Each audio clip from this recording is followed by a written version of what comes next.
రెండవసారి నిజామాబాద్ పార్లమెంట్ అభ్యర్థిగా ధర్మపురి అరవింద్ గెలుపొందారు. భారీ సార్ చెప్పండి, నిజామాబాద్ పార్లమెంట్ అభ్యర్థిగా రెండోసారి గెలుపొందారు, ఎలా ఉంది? ఎట్లుంటది అంటే భారీ మెజార్టీతో గెలుపొందారు. మీరు ప్రజలు భారతీయ జనతా పార్టీకి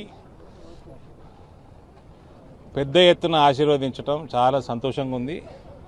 అందరికీ ప్రత్యేకంగా రాష్ట్ర వ్యాప్తంగా తెలియజేస్తే ఏంటంటే ఇది భారతీయ జనతా పార్టీ యొక్క టీం విజయం. ఇది ఇందూరు పార్లమెంట్, ఇక్కడ టీమ్ స్పిరిట్ తోటి మనము ఎన్నికలు కొట్లాడినాము.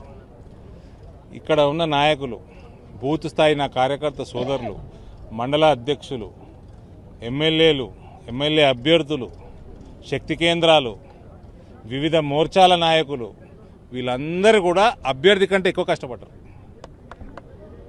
This is a team victory. Nizamabad parliament victory is a team victory. ఇక్కడ కాంగ్రెస్ అభ్యర్థి కూడా బలమైన అభ్యర్థి. కాంగ్రెస్ పార్టీలో ఉన్న అందరు అభ్యర్థులలో హైలీ రిగార్డెడ్ అభ్యర్థి. కాబట్టి ఇక్కడ ముస్లింల సంఖ్య కూడా ఎక్కువ. ఉత్తర తెలంగాణలో మీకు అన్ని పోల్చుకున్నట్టయితే హైదరాబాద్ బయట, స్పిన్ సిటీస్ బయట అత్యధిక ముస్లిం ఓట్లు ఉన్న నియోజకవర్గం ఇది. ఇక్కడ ఇంత భారీ విజయం సాధించడమంటే అది ఒక టీం వర్క్ ద్వారానే సాధించినట్టు. మహిళా మూర్తులకి నేను పాదాభివందనాలు తెలియజేస్తా ఉన్నాను. 130,000 అధిక మహిళలు పురుషుల కంటే ఓటింగ్లో పాల్గొని నరేంద్ర మోడీ గారికి ఆశీర్వదించడం హైలైట్ ఈ ఎన్నికల్లో.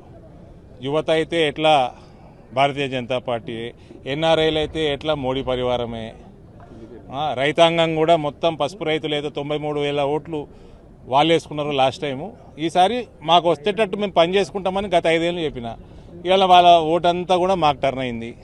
రానున్న కాలంలో కూడా ఈసారి మాకు ఓటు వేయకుండా కాంగ్రెస్ పార్టీకి ఓటు వేసిన వాళ్ళ ఓటు రాబట్టడమే పనిగా, ప్రజల అటువైపు మొగ్గు చూపిన వాళ్ళ మనసు గెలుచుకునేటట్టు కూడా. సుమారు ఎన్ని ఓట్లు వచ్చినాయో కాంగ్రెస్కి? 4 lakhs. అలా 2 లక్షల పైన హిందూ ఓట్లు కూడా ఉన్నాయి అందులో. సో అటువంటి వాళ్ళ మనసు గెలుచుకోవటం కూడా పనిగా మేము పనిచేస్తాం. రానున్న కాలంలో మరింత భారతీయ జనతా పార్టీని పెంచుతాము. రానున్న లోకల్ బాడీ ఎన్నికలు టోటల్గా కైవసం చేసుకునేటట్టు పనిచేస్తాం. నిజామాబాద్లో ఒకటి పెండింగ్ ప్రాజెక్ట్ ఉంది, దాన్ని కేంద్రం ద్వారా తెరిపించడానికి ప్రయత్నం చేస్తారా? నిజాం షుగర్ ఫ్యాక్టరీ రేపు మీరు డిక్లేర్ చేయండి, ఎంత కమ్ముతారో. ఎల్లుండి కొనేటోళ్ళు వస్తారు. సుదర్శన్ రెడ్డి ఏం చేస్తున్నాడు? 200 పంచే బదులు 200 పంచి చిల్లర రాజకీయాలు చేసే బదులు షుగర్ ఫ్యాక్టరీ తెరిపించే పని చేసుకోవాలి. పెద్ద మనిషి ఇంత వయసులో 200 పంచుతారా అండి ఓటుకి? ఇదే రాజకీయం ఈ వయసులో? మేము యువకులము ఓడతాం, గెలిస్తే గెలుస్తామని పైసలు పంచేది లేదని కొరటాలు కొట్లాడినాం. నువ్వు ఈ వయసులో చేసే పనే ఇది? ఇదేనా నీ రాజకీయం? ఇదే నువ్వు నేర్పించేది వచ్చే తరాలకి? నీకే కారు మీద బుగ్గ కావాలి, నీకే కారు కింద సైరన్ కావాలి, నీకే పదవులు కావాలి. 200 మంచుడు ఏందండి? Is it not cheap politics? Considering his age? Disgusting MLA, Bodhan's MLAs. అసలైన తొలి వెలుగు. Follow WhatsApp @తొలి వెలుగు official.